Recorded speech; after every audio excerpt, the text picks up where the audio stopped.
Assalamualaikum warahmatullahi wabarakatuh. Na'udzubillahi minasyaitonirrajim. Bismillahirrahmanirrahim. Asyhadu an la ilaha illallah wa asyhadu anna Muhammadan abduhu wa rasuluh la nabiyya ba'da. Allahumma sholli ala sayyidina Muhammad wa ala alihi wa sahbihi ajma'in. Amma ba'du. Rabbi shrah li sadri wa yassir li amri wahlul 'uqdatam min lisani yafqahu qawli. Amin. Jumpa lagi sahabat Pedikar Pecahan dimanapun berada. Kita ketemu lagi di channel Pedikar Pecahan bersama saya Gunadi Widinur Cahyo. Nah sahabat, kembali di episode ini saya mengajak sahabat untuk mengambil hikmah dari suatu kisah. Kisah ini terjadi di masa kekhalifahan Abu Bakar As-Siddiq. Dikala itu setelah wafatnya Rasulullah, ada beberapa pemberontakan yang terjadi, termasuk di negeri Bahrain, di mana banyak kaum muslimin yang murtad dan melakukan pemberontakan. Maka Khalifah Abu Bakar As-Siddiq mengirim pasukan yang dipimpin oleh seorang tokoh yang bernama Al-Ala bin Al-Hadrami. Sahabat Pedikar Pecahan, kita akan sama-sama dengarkan kisah bagaimana Allah memberikan karomah, menurunkan keajaiban kepada seorang tokoh panglima perang yang dipimpin oleh Sayyidina Abu Bakar As-Siddiq yang bernama Al-Ala bin Al-Hadrami. Nah, satu ketika setelah siangnya terjadi peperangan, maka malam hari pasukan kedua belah pihak ini harus beristirahat, termasuk pasukan kaum muslimin beristirahat di suatu dataran, dan mereka mau mempersiapkan tenda-tenda untuk sebagai tempat menginap. Tapi mendadak unta-unta yang membawa bekal mereka berhamburan dan melarikan diri. Padahal unta-unta ini membawa tenda-tenda, bahan-bahan makanan dan persediaan air yang mereka butuhkan selama peperangan. Dan tiba-tiba unta-unta ini bertebaran, berlarian meninggalkan tempat, dan tak seekor unta pun yang tertinggal. Dan ketika itu kaum muslimin yang dipimpin oleh Al-Ala bin Al-Hadrami mengalami kepanikan dan ketakutan. Ya, karena bekal makanan mereka, bekal air mereka, tenda-tenda mereka sudah hilang, terbawa oleh unta-unta tadi. Bahkan sebagian di antara mereka sudah saling memberikan pesan seandainya mereka tidak bisa bertahan hidup, sahabat. Ya, bayangkan mereka berada di dataran padang pasir yang tidak ada air, tidak ada mata air, tidak ada pepohonan, tidak ada rumah, ya, padang pasir yang gersang, sementara bekal mereka sudah dibawa lari sama unta-unta mereka. Nah, di tengah kecemasan tersebut tampillah pemimpin mereka, panglima mereka, yaitu Al-Ala bin Al-Hadrami, memanggil pasukan-pasukannya. Ya Yohanes, wahai pasukan, ayo berkumpul. Setelah pasukannya berkumpul, maka Al-Ala bin Al-Hadrami menyampaikan, bukankah kalian ini adalah kaum muslim? Bukankah kalian ini berada di jalan Allah fisabilillah? Dan bukankah kalian ini para pembela Allah? Mendengar pertanyaan dari panglima mereka, pasukan-pasukan tersebut menjawab, iya. Maka kemudian Al-Ala menyampaikan, kalau begitu bergembiralah kalian, karena Allah tidak akan membiarkan siapapun seperti dalam kondisi kalian sekarang. Nah, sahabat Pedikar Pecahan, maksud dari himbauan ataupun semangat motivasi dari Al-Ala bin Al-Hadrami ini adalah bahwa Allah tidak akan membiarkan pasukan Muslim mengalami kondisi seperti yang mereka alami ini. Allah pasti akan memberikan pertolongan, Allah pasti akan memberikan petunjuk dan rahmat. Nah, dalam pandangan saya sahabat, apa yang dimaksud oleh Al-Ala bin Al-Hadrami ini adalah seperti yang dialami oleh Sayyidati Hajar ketika harus mencari air bagi putranya, bagi bayi Ismail. Ketika itu Sayyidati Hajar sudah dalam keadaan kelaparan, kehausan, tidak ada makan, tidak ada air, dan karena keyakinannya kepada Allah, maka Allah memberikan rahmat dan bantuan kepada Sayyidati Hajar dan bayi Ismail. Nah, seperti itu juga lah yang dimaksud oleh Al-Ala bin Al-Hadrami, bahwa Allah tidak akan membiarkan pasukan Muslim yang berjuang fisabilillah, berjuang di jalan Allah, menderita dan terus-terusan dalam kondisi seperti itu. Allah pasti akan memberikan bantuan. Maka esok paginya ketika waktu subuh, Al-Ala bin Al-Hadrami mengimami sholat subuh, dan kemudian setelah sholat beliau berdoa. Nah, seluruh pasukan Muslim pun juga ikut berdoa bersama panglima mereka. Ketika itu sahabat, pasukan Muslim itu dalam keadaan kehausan yang luar biasa karena semalam sudah tidak ada air. Maka dalam keadaan kehausan seperti itu, sambil mereka terus berdoa, mereka seringkali melihat fata morgana. Karena saking kehausan mereka, sehingga mereka beberapa kali melihat fata morgana seperti melihat hilapan air. Hal ini sampai terjadi sekali dua kali mereka melihat fata morgana tersebut. Sampai kemudian di kali ketiganya ternyata Allah benar-benar memberikan air.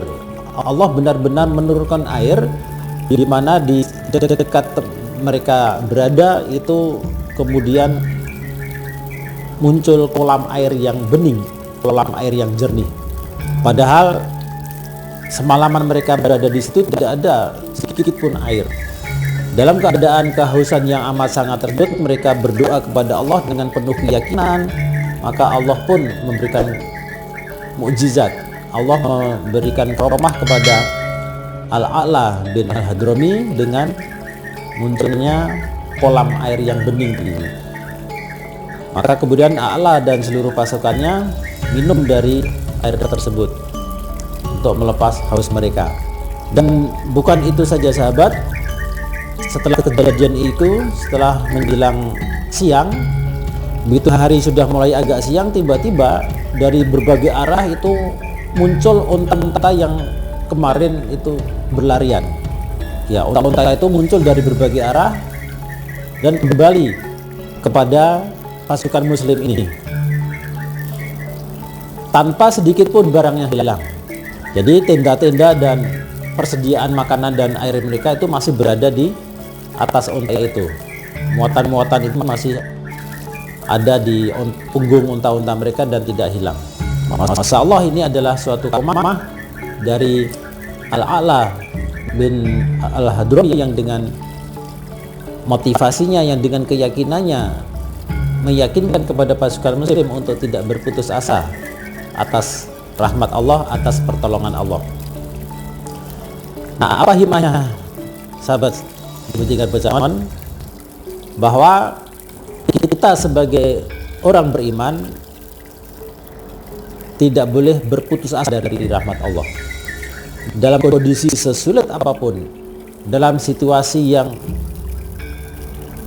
mustahil sekalipun bagi akal kita, bagi pikiran kita, kita tidak boleh berputus asa dari rahmat Allah. Kita harus selalu meyakinkan diri kita. Kita harus selalu meyakinkan diri kita. Kita harus selalu meningkatkan keyakinan kita bahwa pertolongan Allah itu pasti akan datang. Allah tidak akan menyia-nyiakan hamba-hambanya, apalagi bagi kita yang sedang berjuang di jalan Allah, berjuang fi sabilillah. Nah, berjuang fisabilillah, berjuang di jalan Allah ini tidak harus berperang, sahabat. Bagi kita yang hidup zaman ini, fisabilillah adalah perjalanan bisa jadi ketika kita menuntut ilmu atau bersekolah atau kuliah di tempat yang jauh. Atau bisa saja kita dalam perjalanan untuk membantu saudara kita yang sedang mengalami bencana, mengantar bantuan dan sebagainya. Nah, sehingga ketika kita menghadapi satu masalah, menghadapi satu kesulitan yang menurut akal kita tidak bisa diatasi, tidak ada jalan keluarnya selama kita yakin, maka pertolongan Allah itu akan datang dari jalan yang tidak diduga sama sekali. Nah, ini pernah saya alami, sahabat, di satu kesempatan ketika saya masih kuliah, walaupun dalam skala yang lebih kecil. Jadi suatu kali saya dalam perjalanan dari Padang menuju ke Johor Bahru. Nah, perjalanan saya itu melewat darat dan harus nyebrang dari Dumai ke Malaka, dari Malaka baru nyambung ke Johor Bahru.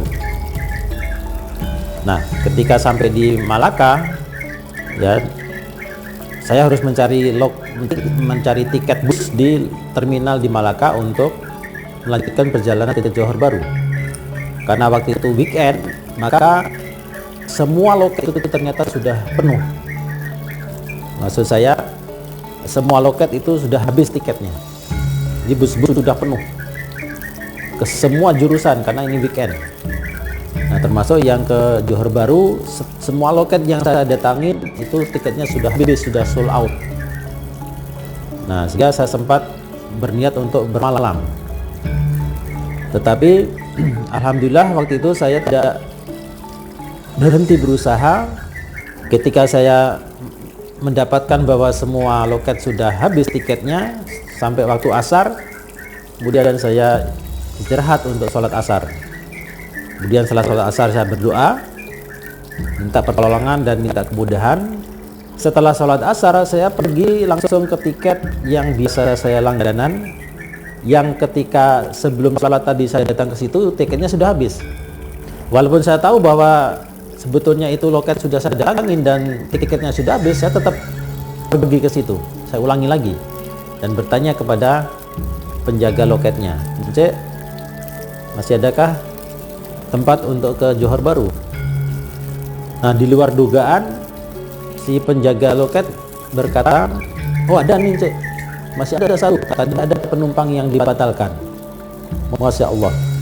Jadi sahabat, ternyata dengan izin Allah, bus yang tadinya sudah penuh, ternyata ada satu penumpang yang tiketnya dibatalkan. Sehingga itu menjadi rezeki bagi saya, sehingga saya akhirnya bisa mendapatkan satu seat untuk bisa berangkat dari Malaka ke Johor Bahru. Nah, ini satu contoh bagaimana dalam situasi apapun kita tidak boleh berputus asa dari rahmat Allah. Kita selalu berpikir positif, selalu berprasangka baik, sehingga dengan prasangka baik itu Allah mendatangkan prasangka baik itu. Nah, demikian sahabat, kisah singkat ini semoga dapat menjadi inspirasi, bisa menjadi motivasi bagi kita, terutama bagi saya yang menyampaikan, agar bisa kita amalkan dalam kehidupan kita sehari-hari untuk tidak berprasangka buruk ataupun untuk tahu yakin dengan rahmat Allah, untuk tidak berputus asa dari rahmat Allah. Allah, kita akan ketemu lagi di episode mendatang dengan kisah topik yang berbeda, tetap di channel yang sama, channel Pendekar Bocah Ngon.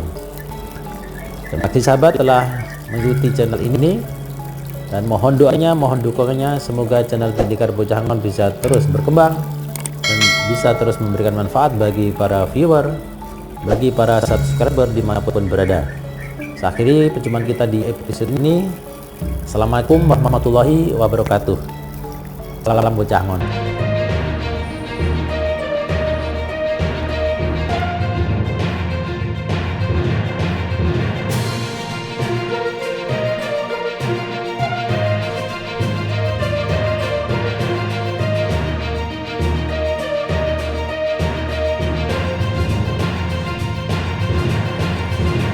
Minum dulu.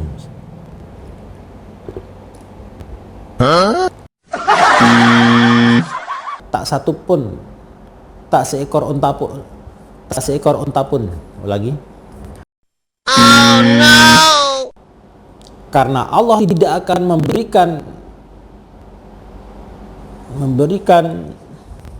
celengan. Berdoa mulai. Berdoa mulai. Saking